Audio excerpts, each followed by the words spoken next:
সকলকে জানাই পয়লা বৈশাখের প্রীতি ও শুভেচ্ছা। পয়লা বৈশাখ মানেই নতুন নতুন জামা কাপড় আর অনেক অনেক খাওয়া দাওয়া আর অনেক অনেক মজা। সারা বছরটা মজাই কাটানো, সব কিছু মিলিয়েই। কিন্তু আমরা যখন রান্না করতে যাই, অনেকেই আছে রান্নাঘরে ঢুকলে মশলা চিনি না, অথচ জানি।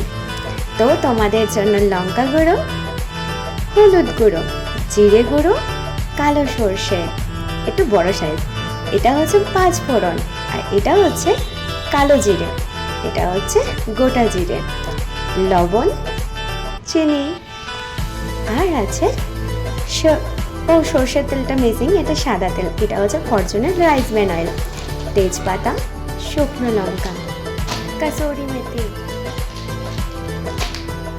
ব্ল্যাক পেপার গুঁড়ো। সকালে খাবার chia seeds, healthy and happy. Bye bye.